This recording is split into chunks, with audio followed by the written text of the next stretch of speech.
Israel has been exercising inside Israeli prisons is blatantly another step, another phase of the genocidal war it has been unleashing against Palestinian prisoners. Bassel Faraj, stand by for just a moment because we're going to unpack some of the numbers. Under the deal, roughly 2,000 Palestinian prisoners will be released in exchange for the 48 Israeli captives.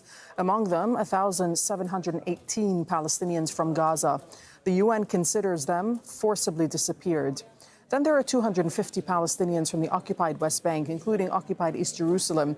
They've been serving life and long sentences, mostly for attacks or alleged involvement in violence against Israelis. 154 will be exiled.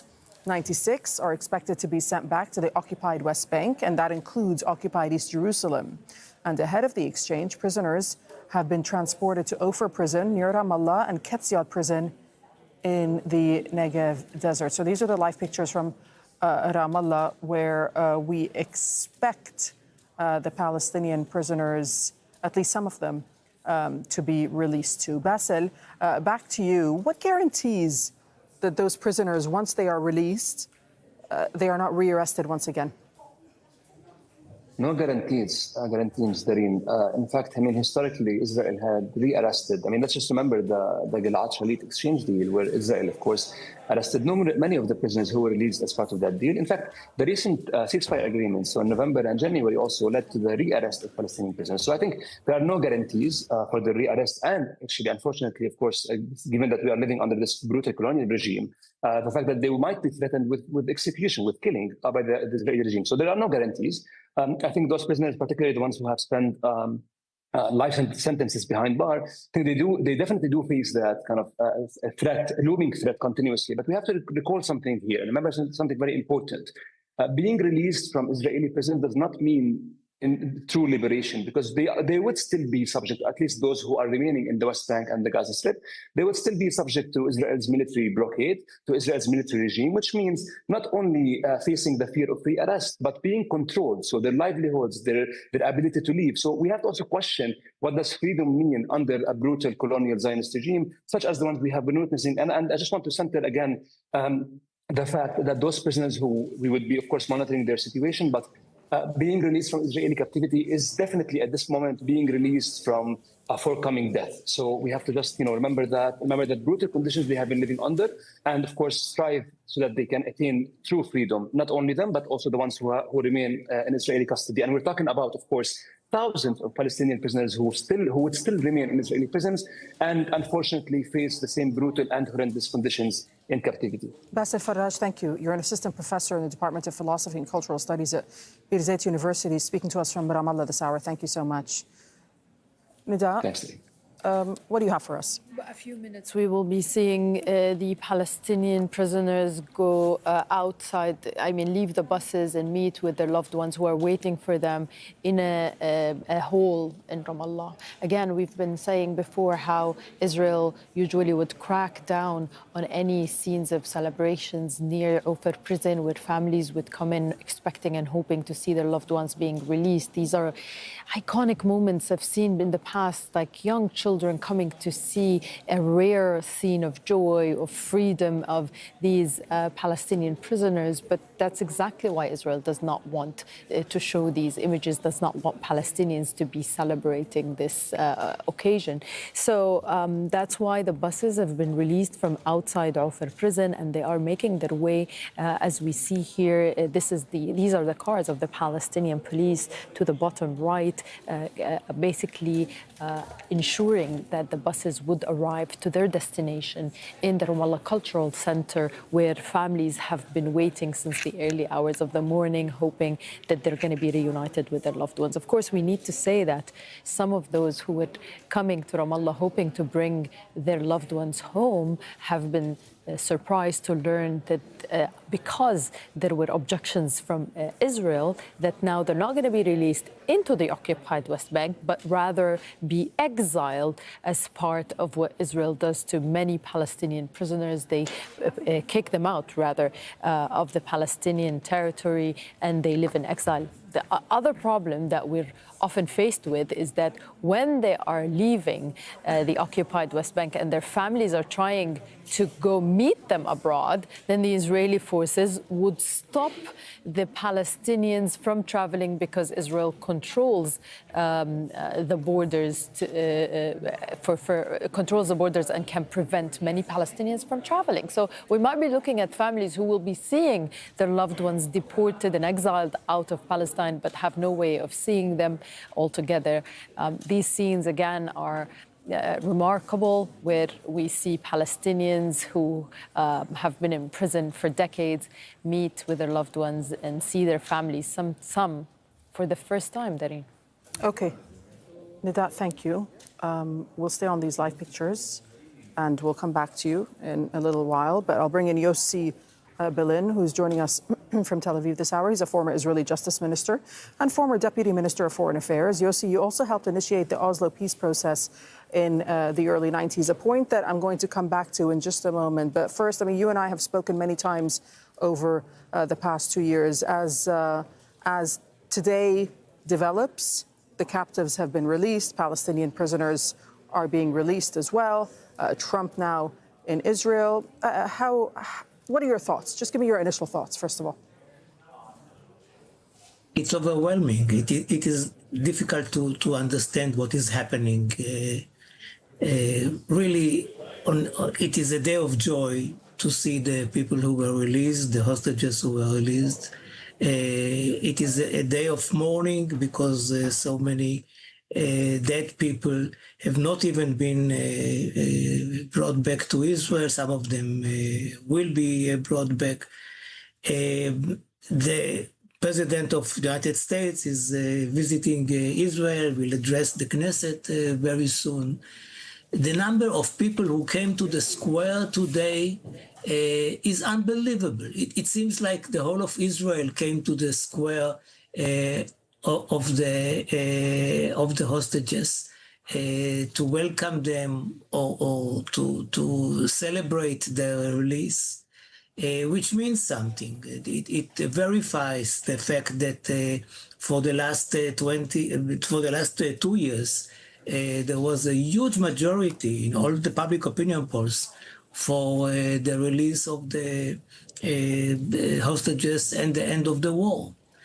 And today it did happen, and it is very important that President Trump is repeating and says it is the end of the war, it is the end of the war, although there is no official end of war. And the event in Egypt today is very, very, very important. I think so, and I hope so. What are you going to be looking out for? To specifying the different articles. It is an important paper that Trump planned, but it is a little bit blurry. You don't know how to move from one stage to another. It was clear that there will be a release of the hostages, freeing the Palestinian prisoners and so on. But that's it. Now, once it is done, who will actually govern Gaza? This is the main question.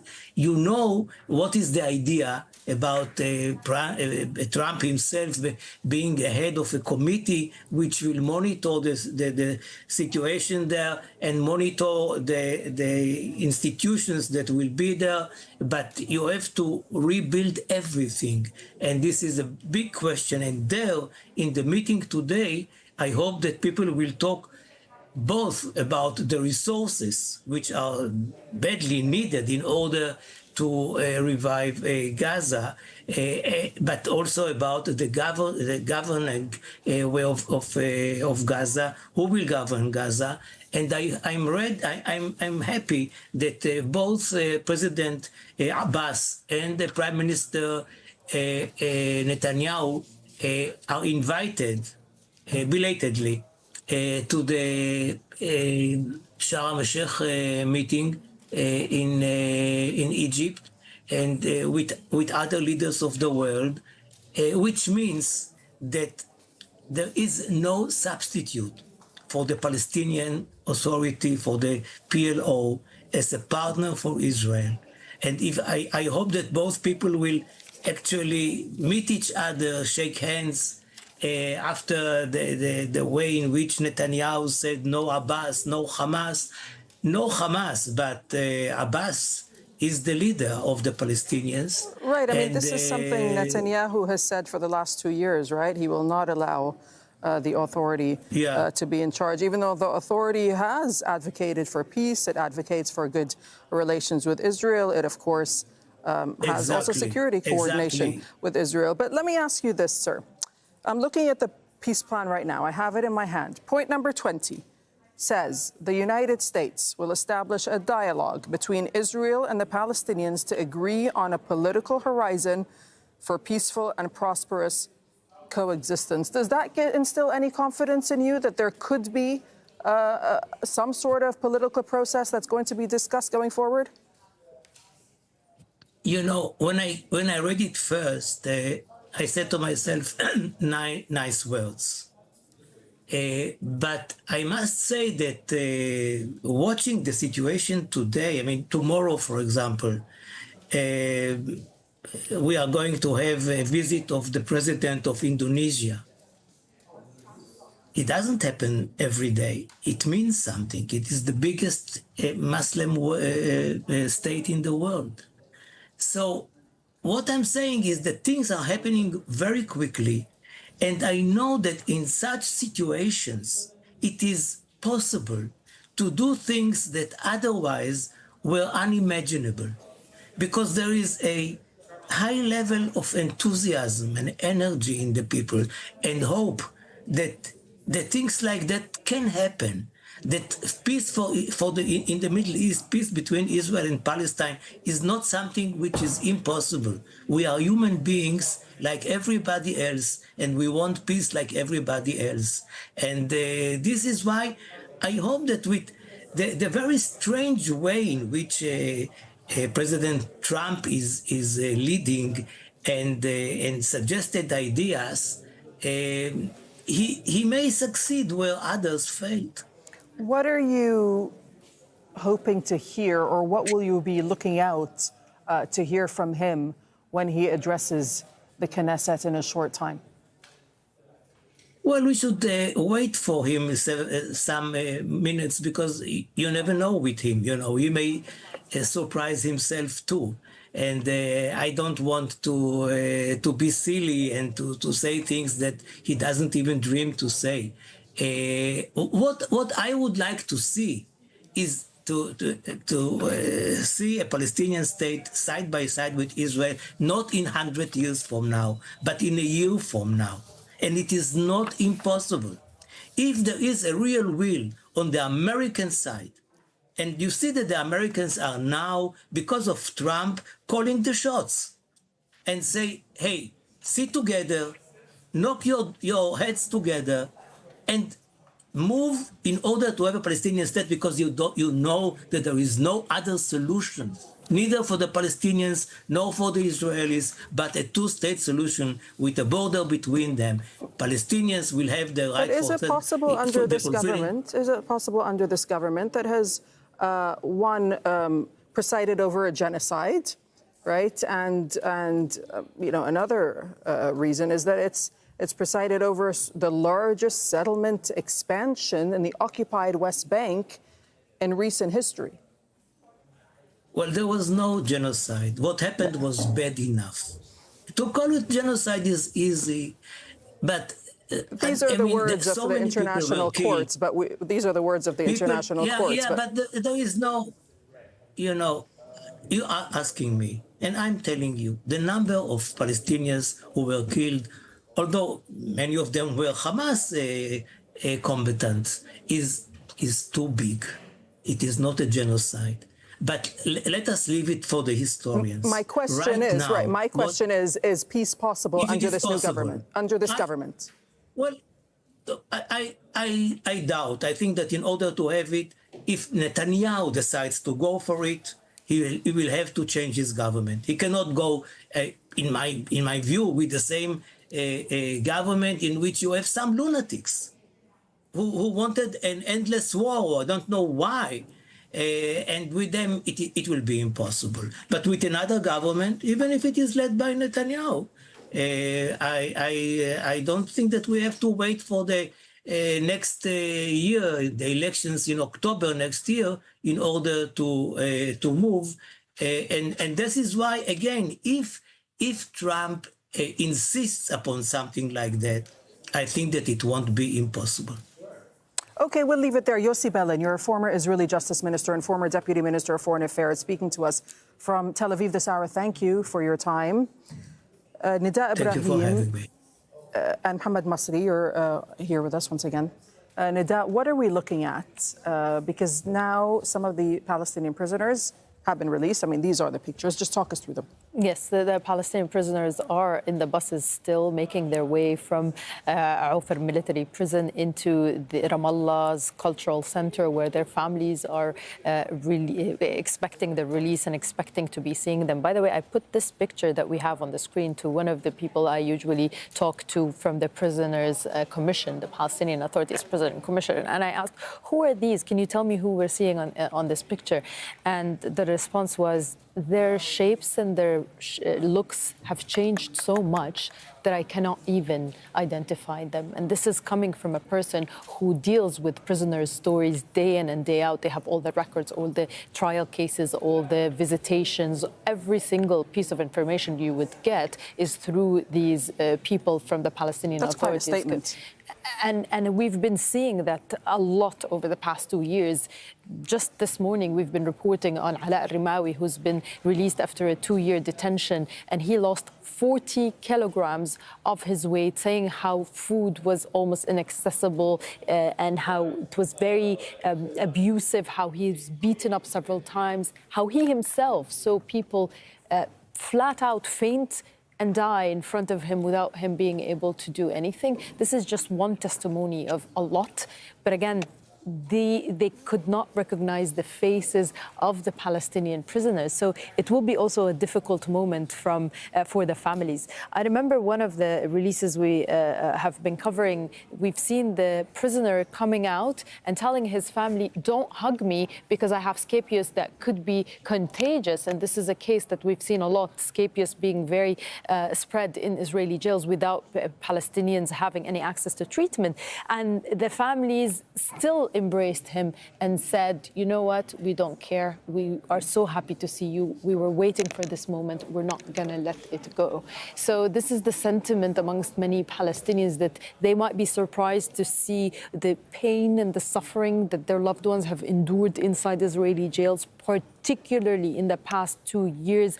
But it's still a moment that was awaited for. And of course, there's some pain for the families who say that their loved ones have passed away and could not be with them in this moment, including the family of Aroum that we've reported on also last night and early this morning. They expect the 2 brothers to be released. Of course, they are set for being exiled outside of Palestine, but they say their mother has waited all of these years for this moment, but unfortunately she passed away.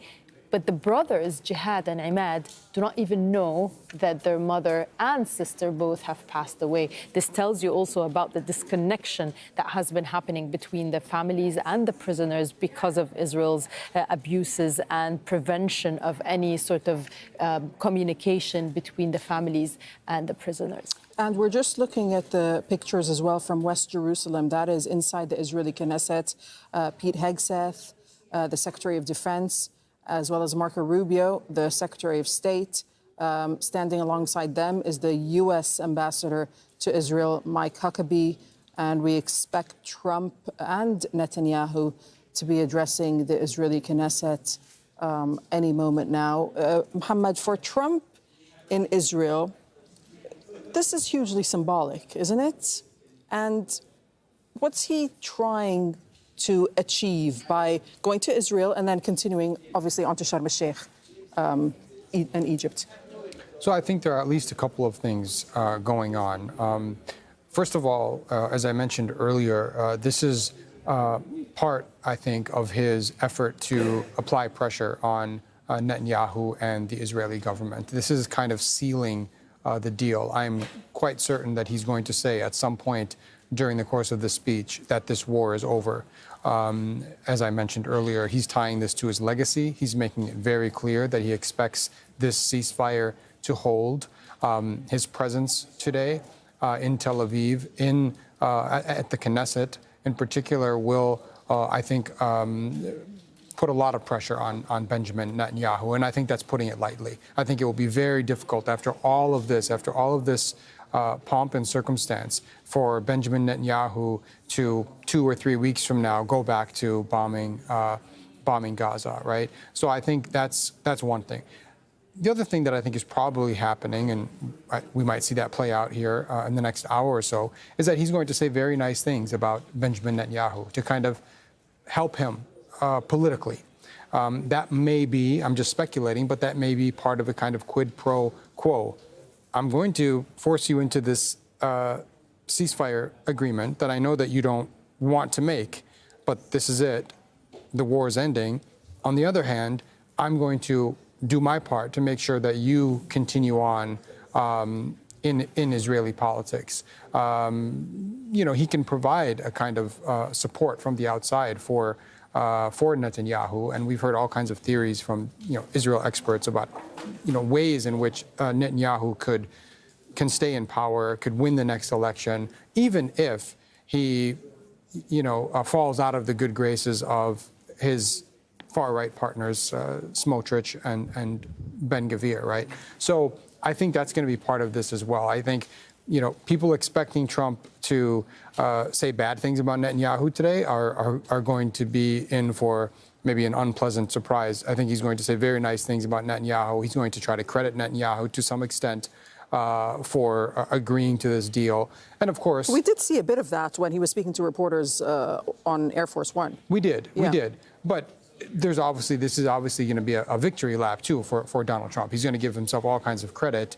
We heard him this morning say that he has stopped 8 wars and saved millions of lives. And I think we're going to get more of that discourse here when he finally does stand up and speak. Nida, these are the scenes from Ramallah.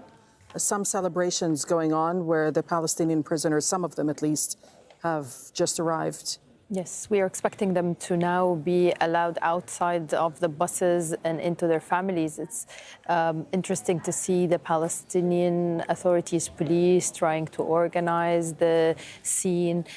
We've seen it before, the presence of the Palestinian police in these releases. We've seen it before in previous swap deals, but it seems they want it also to be more organized this time. Again, it's a very emotional moment for so many families who've made their way from so many areas all across the occupied West Bank, trying to bring their loved ones home, a journey that could take them hours, a journey that could, put them in trouble as well, because we see how Israeli soldiers have been dealing with Palestinians on Israeli military checkpoints that are scattered all across the occupied West Bank.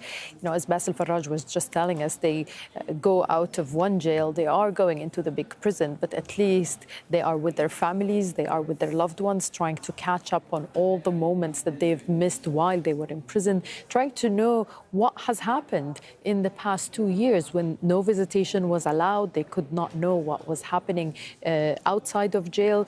Even those who are outside, the families would wait for anyone to be released from a prison to go visit them and say, have you seen my son? Have you heard from him? What can you tell us? Is he okay? Can he survive the tough conditions, including the lack of food? And now we're seeing the bus opening, and of course, there is so much anticipation. The person organizing this is a released prisoner himself, and he's now trying to get the prisoners out of the bus and into the arms of their loved ones who have been waiting, anxiously for this moment to happen. We expect these emotional reunions to happen. Let's listen in for a moment, Nida. Let's just listen in.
So obviously emotional scenes, right? The families have come out to greet the Palestinian prisoners that have been released from Israeli jails. Nida, talk to us about who these people are. They have families, they were doctors, they were lawyers, they were engineers, they had lives before being taken into Israeli jails. Yeah, and their crime is trying to live freely without a military occupation looming over their heads. And the result has led to many of